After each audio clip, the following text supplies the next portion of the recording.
Regrettably, the subpoena was necessary. Both Senator Grassley and I tried requests, letters, staff-to-staff contact. Senator Grassley was outright told he didn't have the authority, that he'd have to go to the chairman. They couldn't tell me that, so they simply told us nothing, and the time ran out. Is that unusual for a federal agency to simply ignore two sitting members of Congress? It is not unprecedented, but it is somewhat unusual. Usually what you get is a partial response and then some sort of a vague, not available, we'll keep working on it. They call them rolling discoveries and so on. And those kind of productions where you're getting bits and pieces bother you, but you accept them. But to get nothing and the deadline comes and goes is pretty rare. And how often have you had to, in your position as chairman, see that the committee resorts to a subpoena for that?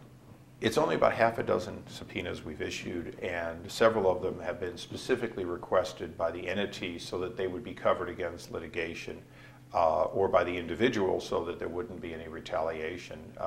And this is really, I think it's only my second, where it's an entity refusing to deliver documents that we want that they don't want to give us. And what do you make of that? Well, there's two possibilities.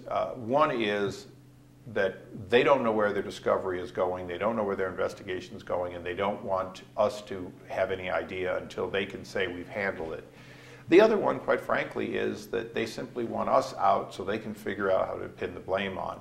And this is one of the problems, is somebody obviously made a mistake, more than a few people knew about it, and yet we're still seeing, nobody in the U.S. Attorney's Office, relieved or any other way suspended. And that bothers you when you know that people in agencies knew about it and didn't take action, and yet it doesn't seem like there's any outrage or urgency. That same individual, theoretically, could be approving some other misconduct that would cause Americans to lose their lives. How concerned are you about the allegations that have been raised by ATF agents that publicly on CBS and elsewhere, and these allegations that this may have involved thousands of guns at different points across the border? We're extremely concerned on three fronts. First of all, our relationship with the Mexican government has been deeply, deeply hurt. And we rely on trust. At least they're trusting us. Sometimes we say we don't trust their agents, but clearly they now can't trust ours.